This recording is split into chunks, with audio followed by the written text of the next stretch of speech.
Hey, y'all. Welcome to WatchaMania. It's your AEW New Japan Pro Wrestling Forbidden Door 2025 predictions. I'm your host, Adby Devin, joined by my co-host, Wyatt Apple. Hey, you dog. Hello, friends. Hello. We about to get some predictions going with what is feeling like a very set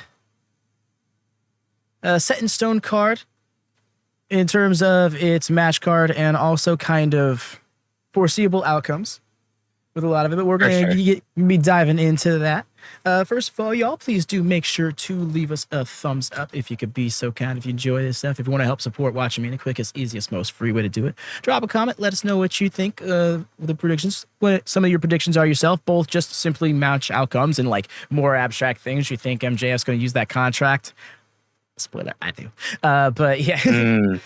But yes, and of course, if you enjoy this stuff, do give us a subscribe. This is going to be it helps us get the channel a little bit more out there. We're trying to hit 800.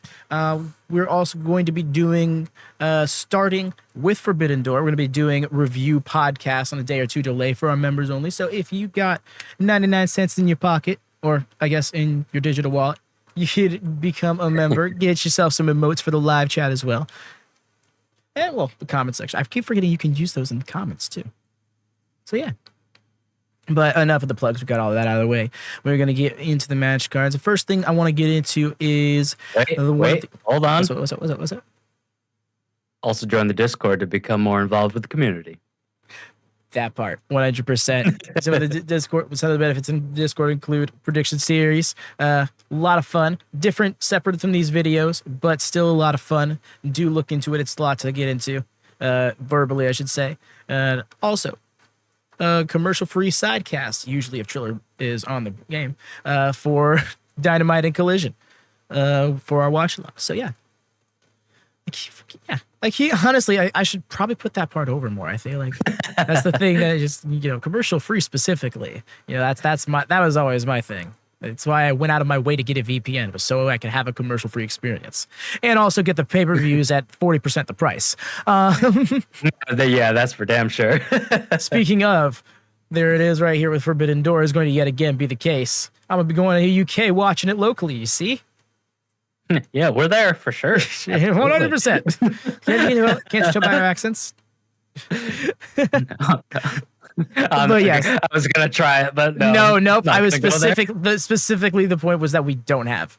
But yeah, yes, we just went to the UK for a couple hours, come back, no big deal. 100%. We're funded that much. It's more like teleportation, but don't worry about the logistics of it all.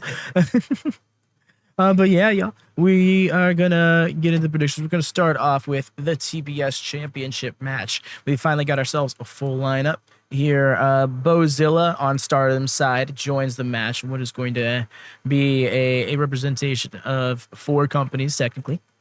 And we got Mercedes Moné,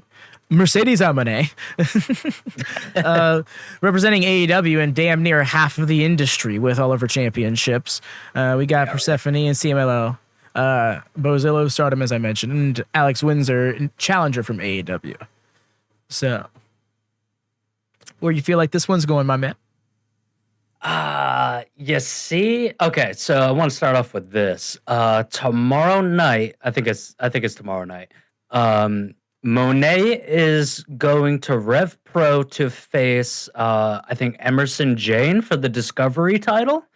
And I could totally see her putting another belt on herself.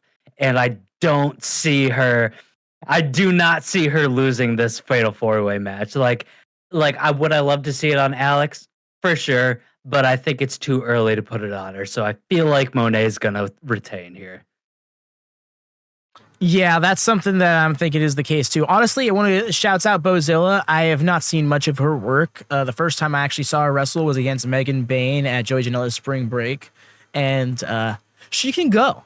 She's definitely got a unique presentation about her, and of course Persephone, someone we've seen a few times in AEW ROH. She seems to be like on the rise, but yeah, I don't see either of them taking the title for sure. Alex Windsor, possible contender. Part of me feels like that title is probably going to be dropped to somebody else. I don't feel like it's Windsor.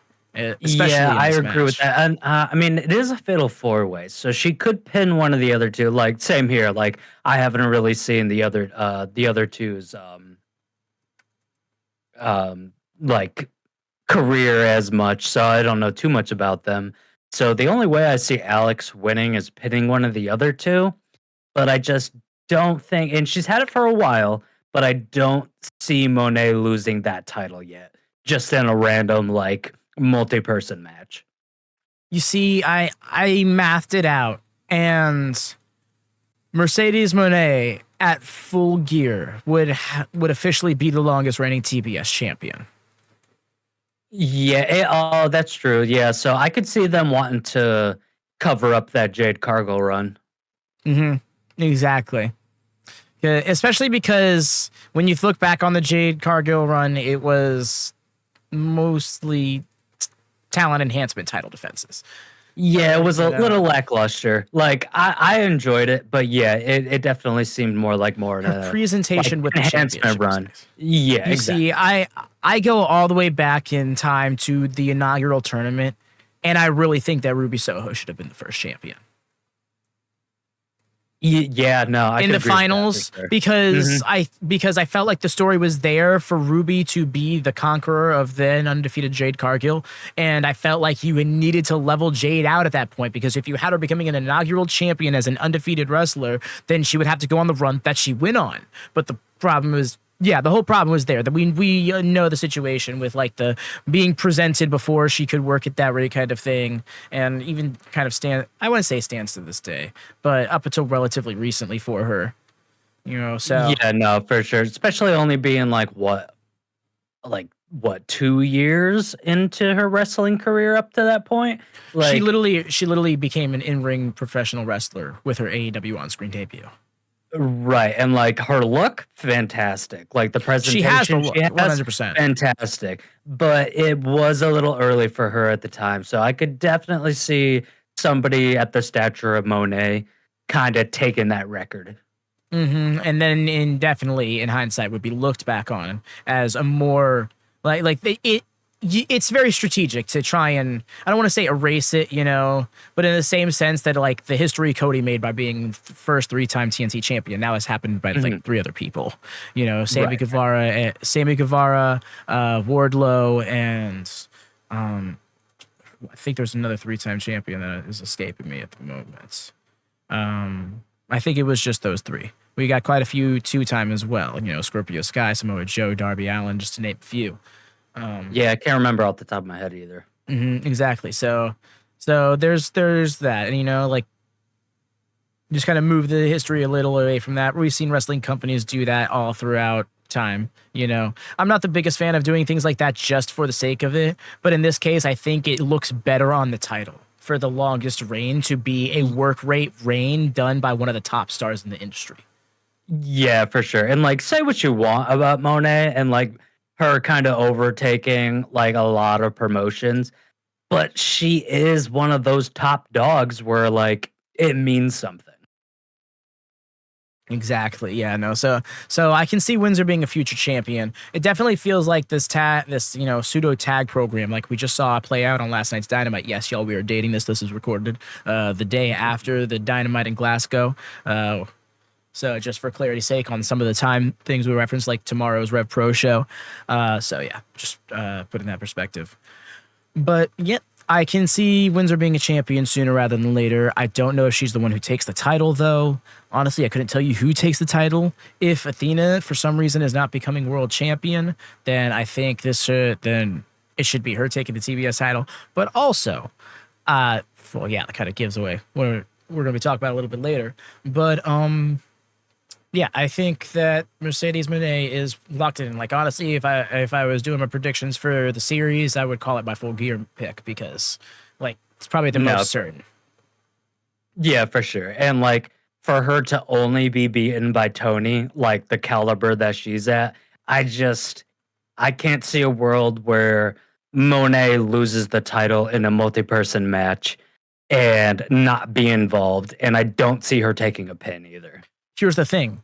That exact thing happened at Resurgence last May with the Strong Women's Championship. Azumi Oh pinned yeah, the that's other true. person. So that's what they're going to play up on in this match. But I think Mercedes is going to overcome those odds, despite them being that much more stacked against her. Because there's also like a stigma there with Azumi that wasn't here, that isn't present in this match. At least not as much. There's Alex Windsor, but I feel like, especially what we saw in the tag match, Mercedes is much more shook with Tony than she is with Windsor. Yeah, for sure. And like she's been great, Windsor, but I think it's too early. You see, I would with the TV titles, the TBS and TNT. I think those are the titles you can excuse a lot of things with. You can have sure. shorter reigns. You can have people win them sooner in their career, not just because they're like a secondary championship, but because the concept of a TV title theoretically dictates that it's defended more.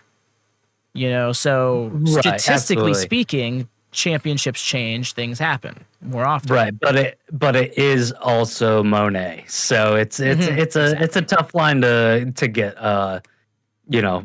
the conclusion of where that'll go. So I don't think we've seen the person to take the TBS title off her yet. Right. Yeah, no, exactly. You know what? That's a great way to put it, because that's very likely the case. Alrighty, so I think we've made up our minds on that match. We're gonna move on into the next one, which probably be another quick decision. Although we did take our time with the TBS match, but hey, we should take more time on the women's matches, seeing as there's less of them. Fix that, TK. Yeah, no, they're usually one of the best top matches of every pay-per-view card too. So we should get at least 2 women's matches on the 0 hour. We'll get 1, but we should get 2. Agreed. Even if it's only 2 matches on the 0 hour, I don't care. You have the depth to do it. Do it. There you have like a 10-woman tag sitting right there. Maybe throw on an extra stipulation and then let them go live. I don't think they'll do something like that for the 0 hour, but AEW has done crazier things on the 0 hour. So yeah, I would put it past them. Soon we need that women's blood and guts match for sure. Oh, it definitely feels like that's where we're going, and I'll be disappointed at this point if it's not, because we literally do have we do have ourselves. It wouldn't be like the most unified thing, It's not like women's faction versus women's faction necessarily. It will be that to a certain degree, but I'm still okay with it just for the sake of them having it, And then now that you've done that and set that precedent, now you can build off of that and build like an actual proper like multi-women's faction. Like we got ourselves one of our most established women's trios in the Triangle of Madness. Let's go. I'm here for that. Absolutely. I dig our team of Penelesis. I wouldn't mind them finding a third, but it's got to be a right third that fits the dynamic and aesthetic properly, because they just have something so special going. Yeah, it's got to be like a powerhouse of a woman, I think, to complete that triangle. Like, honestly, Jamie Hayter would be a pretty solid pick for that team, but she would also have to turn heel. So she would not even have to turn heel. But I'm saying like their whole character aesthetic match. Like we've seen Penelope Ford's personality mold to Megan Bain's presentation to a certain extent, So I want to find somebody else who could do that. Honestly, because we got Taya doing her own thing. How about Deanna? Ooh, that would be good. She would be a very different dynamic, because we have a much more agile Penelope Ford. We have a powerhouse in Megan Bain, and we can get a technician in there in Deanna. Yeah, no, that's a good shout. Or maybe even like Aminata, like give her something to work with them. You see, I could see that something like that happening, but she seems too babyface right now. I wouldn't. Anyway, we're getting away from the intent of this video. We do apologize, y'all. This is why we need to do a different podcast, which may be membership content as well. And it's just us doing like a monthly shoot the shit podcast about wrestling. So yes, we're moving into the AEW World Tag Team Championship 3-way match. We got ourselves FTR versus Brodito versus the Hurt Syndicate. How you feeling about this one? Okay, am I wrong, or did I hear it's an elimination match? It is not an elimination match. Somebody in chat said it should be that. Yeah. Okay, because no, I thought Cultaholic said that, but yeah, no, maybe I'm wrong. But yeah, this is another one where, because I don't think they want to drop the belts to FTR, but I don't think Brodito, as much as I love both of them, I don't think they have enough credibility yet to just throw the belts on them. And unfortunately, I hate to say this, I think Bandito takes the pin here from the Hurt Syndicate. Yeah, I mean, I could see FTR trying to bite the bullet or something like that, but it does feel like Bandito is going to get pinned, which I like, honestly. And again, we're getting right back to the fantasy book territory, and I don't want to get too deep into it. Have Shelton Benjamin pin him, and let's see a one-on-one match between the two for the title. I would love that. That'd be dope.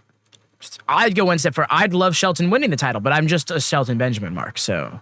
Oh no, he's fantastic. You kidding me? No, seriously, but that's kind of what I want to do. I'd want to see that because one, that legitimizes Hurt Syndicate in the aspect that they present themselves as is these single stars who just decided to go for tag titles. They're not a tag team. They're just two badasses, right. you know.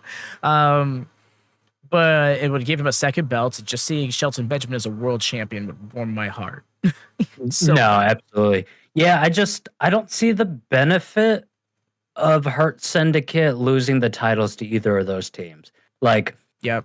Everything in my soul wants Brody to be a champion, but I want to see him more of as a single champion, I think. Like, maybe even beat Kyle down the line.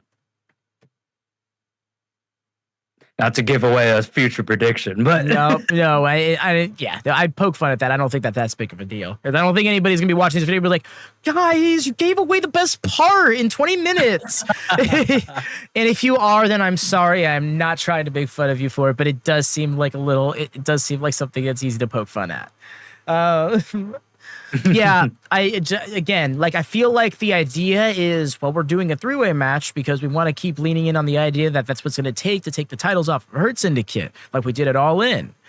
Mm-hmm. But I think it's still going to be Hurt Syndicate reign supreme. You know, and I think I think so too. I think it's just going to be a case of them being the best team. Yeah, no, they're too strong of an act to just take it off of them in a multi-team match. Like, it needs to be. That's what it needs to happen, actually, to protect them. Yeah, that's true. I just don't see this being that match. Mm-hmm. No, I hear you. It's you see, I don't know. Like, I feel like there is an argument that you do it this way, so that way FTR can beat Brodito to win the titles. Sure, but do we really need another reign with them? And what's that going to accomplish? Right, and what does that do for FTR other than, say... Just pad the records. They become 4-time tag champs, I believe. Yeah, that or Cope and Christian to face them? Like, if they were to take the belts off of them... I just feel like... Damn it, you did it again. Just like for the All-In predictions, you're just like, but what if? And I'm like, oh shit, no, but like actually what if though? Because that makes way too much sense. Yeah, but like it's... I feel like it'd be all out, at all out for FTR. Oh, 100%. I think they'd be okay with it. FTR's winning the titles. By God, FTR's winning the titles. No way. FTR's winning the titles, dude. And not for nothing, the Hurt Syndicate has been champions for like 8 months or something crazy like that, dude. It hasn't been a short reign, that's for sure. Yeah, damn it. I almost talked myself. I literally just popped in my head with that. Dude, that's nuts. I didn't just put... No, it makes so much sense. Sure. Or I feel like this might not happen because it's kind of far-fetched, but either Nick or Kip with Kill Switch taking the belts off Hurt Syndicate and then get into the Cope Christian match. Well, the thing is they're facing Cope and Christian we got Luchasaurus and Kip. Facing right, I'm saying like in the future, like have 200. Not a rubber match, but like a rematch with something like Foley on the line. Majority of the year, January 22nd, they won the tag titles.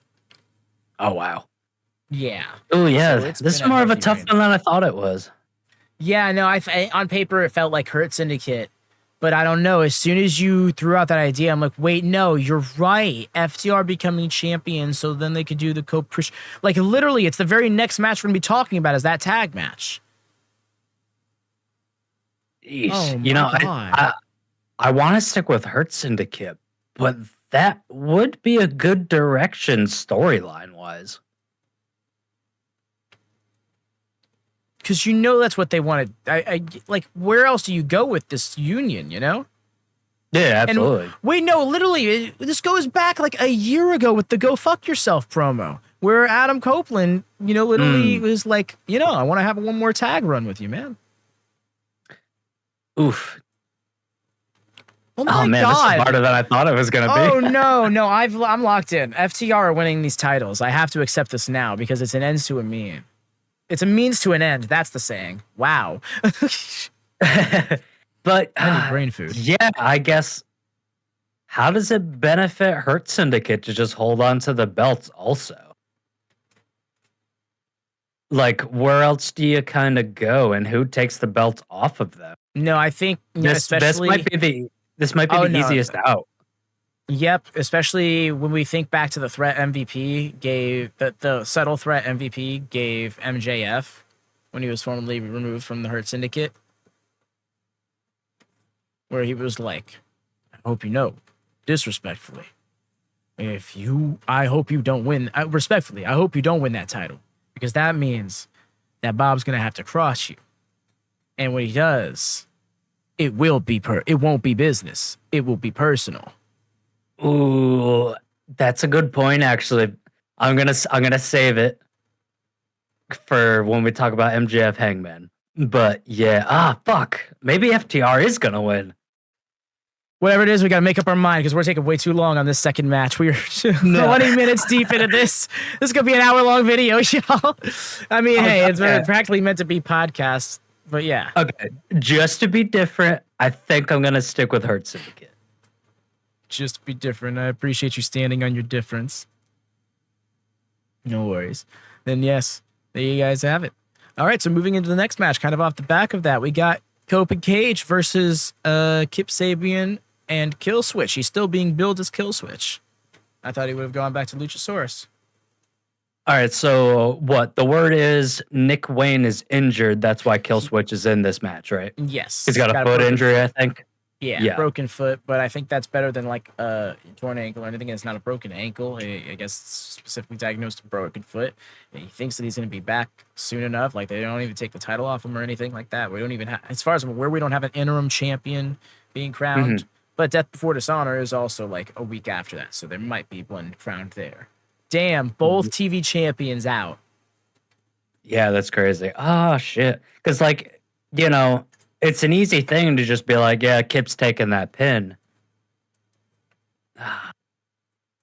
But at the same time, Killswitch just came back in a big way. Like, he just fuck shit up. And, Cope and Christian aren't exactly fully on the same page yet. So, their dynamic isn't fully back yet. Does a loss in this one turn it into, okay, now we both need to find ourselves together? Yeah, no, I think there's actually some potential there. Theoretically, Kill Switch gets the win. Then we go down the line in a couple of weeks. We're going to have Kill Switch versus Cage. We'll have Cage sneak out a victory or something like that because that'll be a long time coming. And then it'll be probably a rematch between these two teams where Cope and Cage do sneak out a win. And then right before All Out, they would have the proper match against Kip and Nick, or even Nick and Killswitch, and get the win over them. And that would be like them leading right into the match with FTR. Yeah, no, I think this pay-per-view, Forbidden Door, I think this is a good way to set up a couple of these matches, honestly, for All Out. Yep. Man. But also with the coming in with a loss, just thinking about how AEW works, that's not going to be enough to get them a title match in one pay-per-view cycle time. Right. Yeah, unless it's like a personal rivalry. Or whatever. FTR would effectively have to be like, we want to defend these titles against you, and that's not something they would do. Right, true. Yeah, no, I'm gonna stick with Cope and Cage here. The idea does entice me because I'm a big Kill Switch fan, always have been. But yeah, I think Cope and Cage are gonna eat this one out for nostalgia's sake. Yeah, no, I'm gonna have to agree with Kip in there. I feel like he's gonna take the pin, so I think I'm gonna have Yeah, to I think stick that with was always Kip gonna for be his two. role in the Yeah, for situation. sure. Yeah, I agree with that. Alrighty, so then yeah, that was pretty cut and dry. That was actually the most cut and dry one. That was closest to their intentions. See, this is what we thought would happen. Alrighty, y'all. We're moving into now the IWGP World Heavyweight Championship match. Dream match for many people. Champion Zack Sabre Jr. up against Nigel McGuinness right here at Forbidden Door London. This is another foregone conclusion. I'm sorry. Yeah, no, As McGuinness is not winning this title. as much as I want to see Nigel with a belt, it's not going to happen. Even with who's in his corner again? Daniel Garcia. Yeah, nah. ZSJ, he's retaining. I don't think there's much question in that. Yep, and then I think Danny's gonna do. I think Danny's either gonna turn on Nigel or get uppity with ZSJ at some point. Oh, you think so? Okay. Mm-hmm. Yeah. Yeah. No, I feel like that's another cut and dry one. I think Sabre's definitely taking. Yeah. Instead of predicting how, just to give this a little more respect, so we don't just gloss by this match, this glorious match to be. Instead of predicting who wins this match, let's predict some of the spots that could occur in this match. Like, how does ZSJ turn the Tower of London into a submission? Oof, that's a good one, actually. Right? Like, that's a fun thought. And then we're not going to sit here and be like, oh, it's going to turn into this 3/4 cravat. And like, no, we're not going to sit here and try to name moves and stuff. Right. It's going to turn into like a Rana swing, but somehow end up in an armbar or some shit like that. No, for real. Like, he'll be right there and he'll like hook the collar and arm. And then just like, I was thinking easy rear naked choke, but he wouldn't want to do that easy. He'd just probably step over, run the ropes, and like drop him down to get him into some sort of like a crossface gimmick or maybe even like a Border City stretch kind of thing. Yeah, especially knowing that in Nigel McGuinness's last singles match, he tapped out to a Border City stretch against Lee Moriarty at Final Battle. Yeah, little things like that. Yeah, I think ZSJ is gonna want to make it some sort of complicated submission out of one of Nigel's moves. Definitely out of respect too. I don't know if we get a tap or a pass out spot. But yeah, no, I think Zach definitely retains here. Nigel's a grappling man's grappler. He'll absolutely tap out. Yeah, him and Danielson both subscribe to the mentality of like, no, everybody. If you grapple long enough, you have tapped out because scientifically there are only so many ways you can avoid getting got. There are such things as checkmate positions, and everybody is subject to them. Nobody's undefeated in chess. Right. True. So I think Zach's taking this one. Mm-hmm. Yep. All right. Put on your gardener gloves. It is about to get ugly between barbed wire, broken glass, and every other sharp thing in between its lights out steel cage match. We got ourselves the Death Riders alongside the Young Bucks and Gabe Kidd. The Death Riders specifically being Claudio Castagnoli and John Moxley, alongside the Young Bucks and Gabe Kidd. We have them going up against the amalgamated team of Darby Allin, Hiroshi Tanahashi, Will Ospreay, Kenny Omega, and Kota Ibushi. What? Like, just listen to those names. How did they lose? Ospreay, Omega, and Ibushi. And then it's like, by the way, let's sprinkle some Tanahashi on there. Yeah, just to put the cherry on top. And it's like, Will just came back too after us thinking he was going to be gone a little bit longer than he is. And, man, like, I feel like the good guys get this one. Like, the team is stacked as all hell. No, I hear you, especially with how the Young Bucks are getting treated right now. They are not coming in with the best momentum. Sure. But I do look at the fact that Omega and Moxley have been in a steel cage match before against one another. Mm. You know, Ospreay's probably has the most recent steel cage experience between them all. And then you look at the Young Bucks, they are in arguably the best steel cage match, work rate wise, in AEW history. You know, so it's there are certain things lending themselves to it. Not to mention the blood and guts experience on the heel side. In fact, I can't remember. Darby is the only one on the face side who has had blood and guts experience specifically. Right. I don't believe Omega did. Wait, did Omega? Omega did, didn't he? Omega was in the Elite. I think so. Yeah, no, I think you're right. I'm pretty sure. Yeah, no, this is kind of a not tough one, but a little bit of a tough one. I feel like the good guys take this. The team is completely stacked. The Golden Elite, back. yep. The Golden Lovers, fucking Tanahashi, like no, for real. It's hard to bet against them. Yeah, I think about the violence that can be brought by the Death Riders and Gabe. Yeah, but also Darby. Yeah, right. Like Mox, Claudio, obviously, they've been fucking going off being the Death Riders and stuff. I feel like Gabe hasn't been able to get established as much as they were hoping at this point. And you know, like you were saying, G1. The Bucks are kind of the G1, yeah. I'm just saying, that's why he hasn't been able to be on as much of a presence on screen right now. Right. In AEW. Our side topic, Konosuke won that, right? The G1? Yes, sir. Yeah, that's awesome. But yeah, like you were saying with the Bucks, like they're kind of in a weird spot at the moment.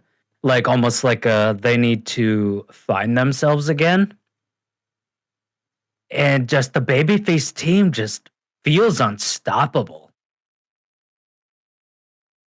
Yeah. It's really hard to call. I mean, I feel like you can go with a shock win, but yeah. My money is on Team Babyface. Yeah, I'm gonna have to agree. I don't see why you wouldn't go with them. Because everybody on that team should not be taking a pin. It's funny, actually. Moxley and Kenny Omega were both against each other in the first ever Lights Out match as well. So, like, you take these two stipulations that they've clashed before in, and then you put them together for them to clash again on opposing ends of the team. Right, it's almost like a rubber match. And I think that this is going to lead to Darby versus Mox. I think, actually, you have Darby pin Mox here. So that way you have that argument. And then going into All Out right around the same time, you know, I don't think they're going to do Arthur Ashe for Grand Slam again because they've made Grand Slam into like this international commodity which I think is probably a better use of it, you know. Yeah, so I think if Mox was still champion, then they'd definitely have a stronger like a stronger bet of them winning. But yeah, no, if we want to move into a Darby Mox feud, which I think has been, you know, a decent long time coming at this point, then yeah, I think Darby getting the pinfall over Mox would make sense. I agree.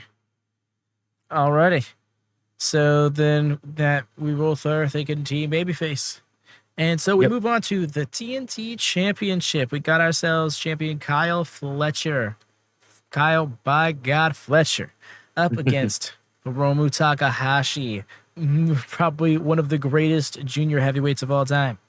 Well, at least of this generation, but I would argue of all time with his record, with his accomplishments. Yeah, but I'm sorry. Like, he just got it not too long ago. I think Fletch lights stand up.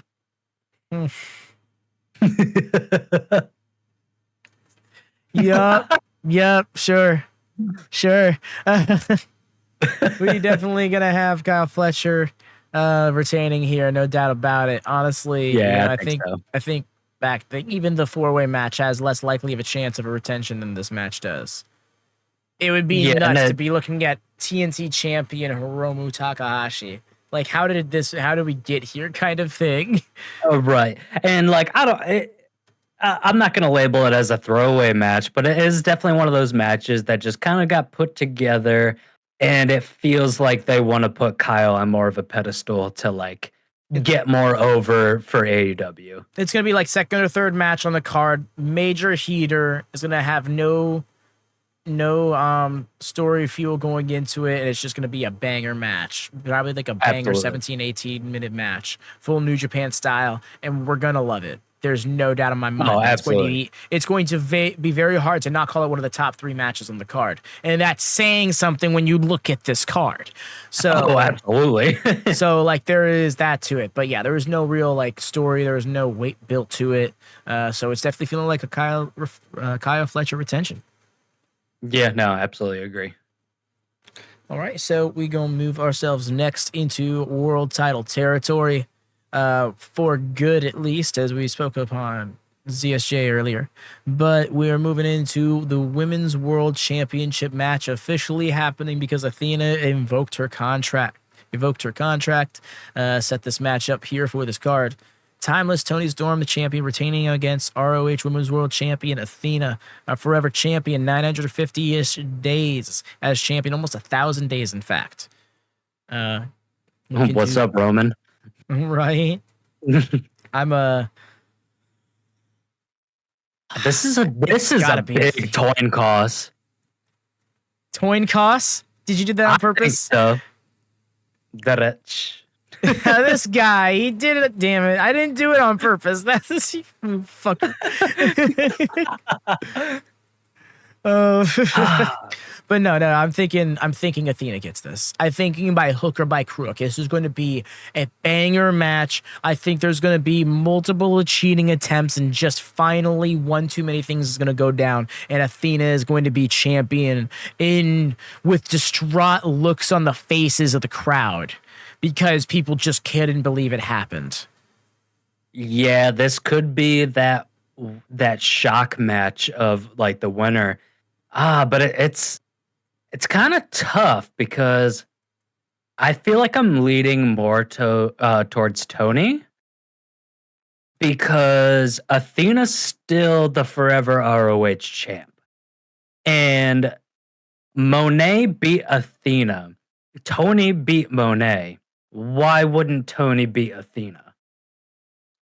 You see, that's not paper. It's rock, paper, scissors. You know the thing. Right. You know, rock may beat scissors, but scissors will beat paper, even though paper beat rock. So you see, the thing is, it's not. This is pro wrestling is not power levels. You know, it's not like, oh, I beat this person, so that means definitively I am better. It is much more nuanced than that, you know? No, yeah. I beat Mercedes Monet because I was able to layeth the whooping on her. But maybe you can't layeth the whooping on Athena, because then you look at how Mercedes beat Athena. Mercedes beat Athena by cheating. Right. Whereas definitive victory, cheating with a roll up, mind you. Where actually I don't even think it was cheating. I think it was just a roll up, but it was like an exceptional roll up. It was a flash victory versus a much more definitive win that Tony had over Mercedes. So yeah, that's true. Mercedes survived Athena. She didn't necessarily beat Athena. But Athena pinned Tony in that tag match, if I'm not mistaken, right? Mm-hmm. Yes, but again, then you also go to the nuance of tag matches. Well, you aren't the only one facing them. There are much more things to be mentally occupying them. You aren't the only one who did damage to them, for example, is even the most, like, you can look at it from a very machismo perspective, like for 80s pro wrestling did, where it's like, well, I beat this person and I beat this person. So they're just fighting for second best when they face each other. And, it's not that cut and dry, especially when you think of it from a more sporting-like conduct. You can look over the easiest, most adjacent comparison you can make to pro wrestling is MMA. And you look over to MMA, and it would not be the case of like, oh, I beat this person, so this person who lost to them, therefore cannot beat me, because then that's not the case. Between each fight, they have trained, they have learned, they have, redeveloped skills. Yeah. Exactly. So, no, yeah, that is a very fair, strong argument. Yeah. I guess it's just because I really want it, but I feel like Athena should be winning this title here, because if not Athena, who's beating Tony for this championship? Well, yeah, that's the other question. Like, do we get another Monet Storm match for the title, and Monet picks up the victory after losing. Say if she does beat Athena. I see where you're coming from, because it does look like they're still keeping the door open for something with Monet and Tony Storm. So I think, wow, I really need to eat. I need some brain food.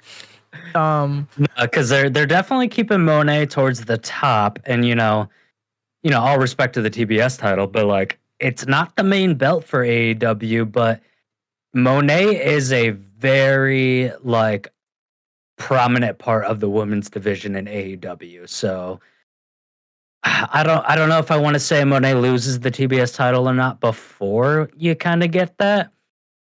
But I also feel like Monet would be the best option to beat Tony. Like, no disrespect to Athena, because if she wins, I'll be fucking ecstatic. But yeah, I just don't know. And it has been a while, like a decent long reign. I just don't know if it's time for Tony to lose the belt.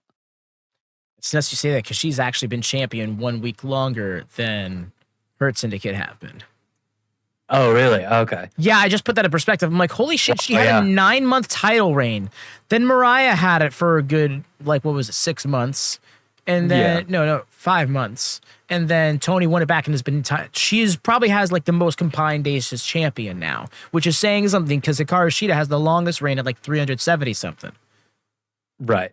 Yeah, and also where does Billy play a factor in this? Because Tony doesn't have anyone. Isn't Luther out right now? I'm not sure if he's out or if he's just off screen, because they just feel like his play in the act has kind of run its course.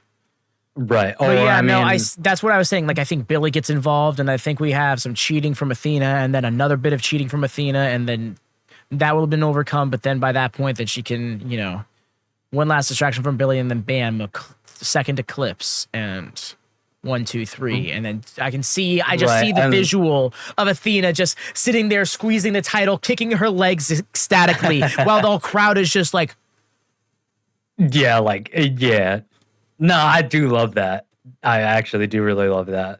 But also, Billy being a younger, naive wrestler, still learning under Athena. What if she makes a wrong move and that costs Athena? No, you see that immediately Death Before Dishonor is right around the corner. It's literally a week from tomorrow. Oh my God, it's literally a week from tomorrow. Holy crap. Oh yeah. So what if we get Billy Athena for the title and Billy finally wins? At Death Before Dishonor, I don't think they're gonna do that. That's where it's oh man, that would be so early. That would be it would be so last second, because you'd literally have 5 days to build this match. Yeah, no, that does feel too early for sure. Yeah, so never mind on that. I'm not gonna do it. No, I'm sorry. Locking in with Athena here. Okay, I think I'm gonna stick with Tony. Bet. Alrighty, so up next we got AEW Unified Championship. Yes, I mentioned world title stuff, and I meant it. Okay, this is meant to be A2 championship kind of thing. So the AEW Unified Championship champion Kazuchika Okada up against challenger Swerve Strickland. This kind of came out of nowhere. Yeah, I was gonna say there's it's a very good match, don't get me wrong, but it does seem like there's not enough teeth into the story. There's a little bit of weight that they're kind of playing off of around last year's Forbidden Door season when Swerve was champion, and he had about an 8-minute match with Kazuchika Okada that got pretty much thrown out to a no contest due to interference. Right. So, and I think that actually was that was partially building to Blood and Guts or something like that. But yeah, it was teased, and this is going to be playing off of that and properly delivering. I just don't see Okada losing here. No, same here. Also, yeah, I don't see the sense of taking it off Okada. As far as reports go and everything, they're trying to treat this unified belt as one of the top world championships. It just it doesn't have that stigma yet, and I think you could do more with Swerve than putting this belt on him. Yep. I think it makes more sense for Okada to keep it at this point. Yeah, and not for nothing, I see the writing on the wall for Okada Omega 6 at All Out in Toronto. Oh, that's true. Yeah, no, that's another thing. I think they definitely want to hit that match. So, yeah, I think it makes the most sense for Okada to win this. And there you have it, y'all. Just cut that, just that cut and dry. All right, and I know last, almost feels like a disservice because it's Okada and Swerve, but like, I just don't think it makes sense at this point for Swerve to take that off of Okada. I really feel like there's bigger options for Swerve. yeah, I agree. So we're gonna hop on over to the final match on the card, the AEW Men's World Championship. We got champion Hangman Adam Page up against challenger MJF, who has now had it set up to where this match is not happening because of his contract being invoked. And so he still has that contract in his back pocket. Additional stipulations to this matchup. If the title can change hands by count out or disqualification. Right. So there is no champion's advantage in this match. And MJF is very clearly looking to take advantage of Hangman's anger. So yeah, I feel like a lot of what we're all expecting is for MJF to challenge for the title, somehow not win it, and then use his contract to immediately have a second match. Right. No, that was going to be my same thing. Okay, but do we have a definitive like ruling on the contract? Because it feels like it's not like set in stone. Kind of not, because AEW themselves don't really want to do it like that. But Yeah, as then far it's back like Money as in the Bank-esque. yeah, but as far back as the casino chip from the casino ladder match in 2022, MJF is implying that he could just cash it in any time, anywhere, but eventually was goaded by Moxley to cash it in formally to have the match at Full Gear. And then the only time we actually saw it used like that was Christian Cage using it last year to come in the thing. And like and they kind of saw it as an albatross lording over the booking because it was getting harder and harder to not just do the thing he did. And so he did it. And they don't like the idea of that just because it doesn't present itself in a legitimate fashion, like legitimate competition fashion. Yeah. But they all, and when it comes to like the baby faces with like that sort of thing in AEW, like, you know, they take that, I want to prove myself, I'm going to take the high road, and I'm going to, I'm going to cash in advance for this show. But it seems like the staple for the heel side of it is, okay, I'm just waiting for my moment to slide in there. yeah, that's exactly it. Which is why I'm kind of leaning towards Hangman wins the match, but MJF cashes in the contract and possibly takes the title at the end of the night. You see, like, yes, it sucks that it'd be a short reign for Hangman, but that kind of goes with his character and his career that he's had with AEW. yes, but also, let's go back to MJF for a second. What does he do after a loss? Yeah, that's fair. What would he do? I mean, I feel like we're not going to go into a feud with Hurt Syndicate again without him having backup. I saw this really neat thing floating around. It was just some random post on social media, and it really jumped out at me. And it's like it just made too much sense to not want to bring up here at the very least. What if MJF does gets disqualified because he gets egged on in the same way he wanted to egg on Hangman? And his mindset being like, I can throw it away because I can just restart the match and then use the contract to restart the match. And Hangman still beats him. And MJF was forced with to face the fact that he wasn't good enough, especially to cut those corners.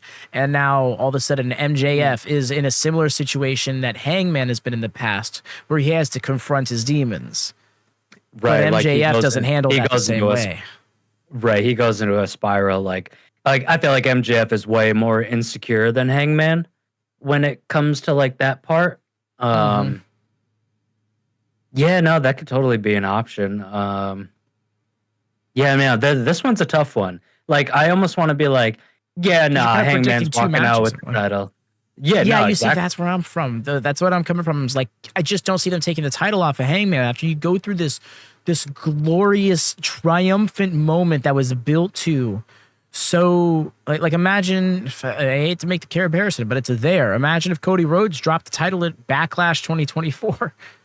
Well, no, I was also gonna make a WWE reference, like you were saying. What if MJF gets disqualified? He dick kicks, he hits him with the belt, and then he cashes in the contract. Mm-hmm. Well, the thing is, I don't think they'll allow the match to start until Hangman's standing up at least. But he's still going to have a lot to. Right. MJF can still do some damage from there, get the win. Immediately we're Yeah, right out heat seeker kind of thing, great near fall, then go for like I'm trying to think of like something extra that he could do to really just drive right. it home. Maybe he goes that top rope tombstone and actually wins it. I don't know.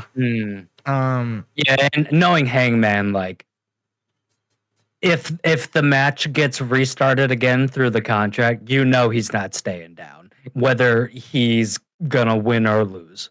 Yeah, there's gonna be a fight still, but I think it's gonna be. I think this is.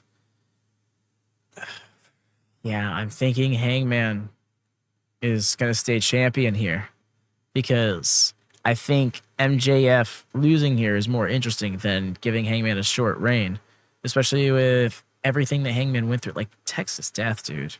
How are you gonna say just MJF unless Hurt Syndicate are in on this, and then all of a sudden because MJF's stuff has not changed from Hurt Syndicate graphics yet, and I know AEW has those old files. They could just play his old stuff, so I feel like there's some intention behind it.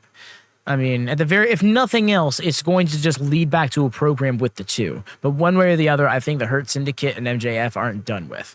And with that being said, I think that's more interesting to happen without the title than with the title. It could happen either way, really. But what do we do with Hangman in the meantime if he isn't immediately chasing MJF? Right, unless we're like wanting to do the Lashley MJF for the world title, which would lean on what MJF a little bit. Yeah, that's what I'm saying. With what MVP said a few weeks ago, like that kind of painted a picture that I think at least some people are curious to see play out. But I also see a situation where this match, we're gonna have Hangman walk out of here tonight with the title, and then MJF will find himself getting another title match sooner rather than later, and that's where we can get to that stuff with Hurt Syndicate. But I don't know how long that'll be. I also want to throw this out there.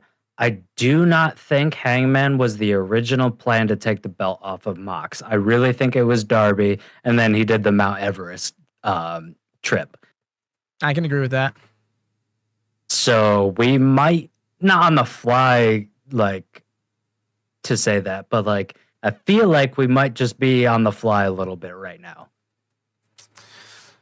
I mean, on one hand, I want to be like, that is possible, but I also know that TK, in a similar sense to my own self as a story writer, is just like, if you decide to do something new with the story, like, okay, but you got to make sure that you're going to know the next few phases of that story if you're going to change direction. You don't just want to fly by the seat of your pants with that, especially with a world title. It's one thing to do that with a TV title, or even in this day and age with tag titles. Although I want to get away from that, I really do think that tag divisions, trios divisions could theoretically have some depth to them in the same vein that singles divisions can. But that's a whole different conversation. I'm just thinking that here we keep the title on Hangman a little bit longer, as opposed to just having him, lose it in his second defense. But it's also possible that John Moxley defense happening so quickly was a way of just giving him an obligatory title defense before dropping the title. I just don't see it getting back to MJF so soon, so abruptly at that. Right. And I also look over at Athena, and I'm like, wait. Do they both have the same pattern course to becoming world champion? I mean, going into All Out 2026 Casino Gauntlet, that'll be a hell of a thing to mention. Oh yeah, well both of last year's winners ended up becoming world champions literally a month later. Right. No, it's kind of funny that you brought the Athena matchup, because I was literally about to say the same thing. Like, I feel like either the Tony Athena match or the Hangman MJF match is gonna be the surprise winner. It's got to be one of those two, I feel like. Yeah. And I'm thinking it's going to be Athena, which means our anxious millennial cowboy and still. Oh man, I don't even want to answer. I don't even want to answer this one. Yep.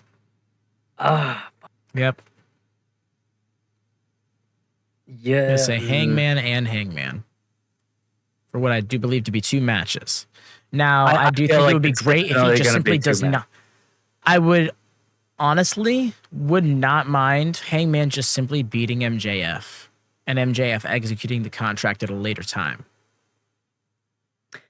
Yeah, sure. Maybe even like at All Out with whatever defense he does at the end of the night, MJF comes out. Yep. Something like that.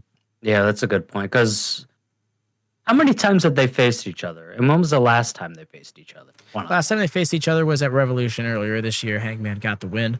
I do believe that was their. I think that was their second singles match. The first one going to MJF winning the Dynamite Diamond Ring back in 2019. Oh, that's right. Oh, yeah. So. Oh, yeah. Maybe Hangman does take this one. And then, MJF cashes that in, maybe at All Out. And then they have that 5th rubber match at.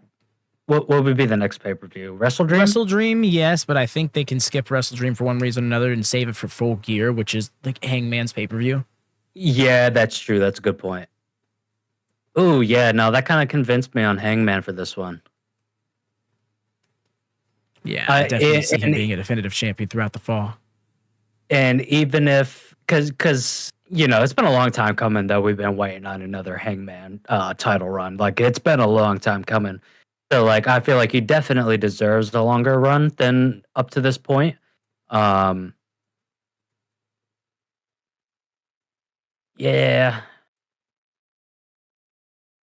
Yeah, no, I think that makes sense. I think we get, the two and two, and then we have the rubber match at, Wrestle Dream or Full Gear, like you said. Full Gear is Hangman's show pretty much. And if he loses there in a big title match at MJF, like, that's a lot of salt in the wound for that Hangman character. Yep. So that's where it's, yeah, I think that it can really result in some interesting growth for MJF, especially if the reports are to be believed with MJF and kind of be removed from Hurt Syndicate because the creative just wasn't pretty much working for them, brother.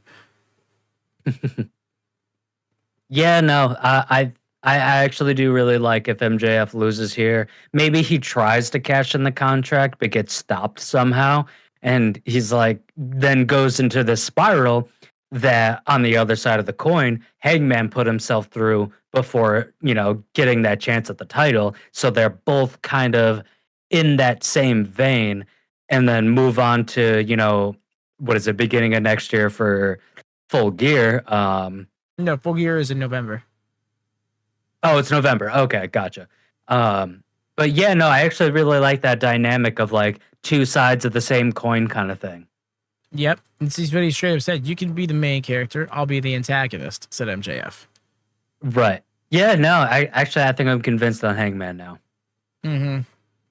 It's gonna be our one and only cowboy, Hangman Adam Page. Cowboy. But yeah, the cowboy, baby. Riding all night 'cause I sleep all day. So yes, y'all, that was your Forbidden Door 2025 predictions. Again, please do leave a thumbs up if you enjoyed yourself. Make sure you have if you haven't already. If you have some thoughts to share, do share them. That comment section is got plenty of space for you. Do hop in there. Let us know your thoughts. But yes, hopefully you can catch us all for the upcoming live streams. We got collisions on Saturday. Typically myself and Wyatt, but this upcoming Saturday for the Glasgow edition is going to just be Wyatt solo hosted. We're going to be giving this one another go. I have things that I will be doing, so I want to leave it to him. But otherwise, Fingers crossed. big fingers crossed. I think we're gonna make it work this time. I think No worries. And then of course, Forbidden Door on Sunday with a special start time of 1 p.m. Eastern, 10 a.m. Well, no, it's gonna be it's gonna be noon Pacific because we're gonna catch it at the 0 hour. Noon Eastern, 9 a.m. Pacific, 5 p.m. BST. However else that reflects for you in the world. We do have it listed in our schedule thing. I have to wake up on a Sunday for this. Yeah, you do. This is gonna be a rough transition for you, straight from your Saturday collision. I know you're only gonna be able to get like a comfortable 9 hours of beauty sleep. Yeah, it'll be fine. But yes, y'all, and of course, Dynamite starting next Wednesday is going to be your boy here solo host, and of course, if schedules can align and Wyatt is available to be on a Dynamite, and he absolutely will be. But otherwise, yeah, it's going to be your boy solo hosting. Do be on the lookout if you are a member. 99 cents only to become one. We're going to be doing ourselves again a post show. For not only a post show, but like a review podcast of Forbidden Door. We're going to be doing that for all the pay-per-views coming on from here on out. We're also looking to try and throw out another podcast idea, which is just going to be us just general wrestling chatter. And that'll probably be members only as well. We'll see, though. Maybe not. It's very workshop idea at the moment. We know that's kind of a thing everybody does, but we also think that this space is one that is going to welcome that. Yeah, absolutely. Yeah, no, unfortunately, the summer of Wyatt has come to an end. No more Dynamite streams unless I have the day off, but the bills need to be paid, but I'll absolutely be a mainstay for Collision. He finally won the Prediction Series title and then he signed his Wrestle Talk contract on it. Yeah, I was like, peace, I'm on. Bro, full Summer of Punk 05'd it. My ego just inflated. But yes, y'all, thank you for enjoying this hour-long edition of these predictions. Do have a wonderful evening, morning, or afternoon, whatever time of the day it is for you when watching this. And take care. Happy wrestling. Peace.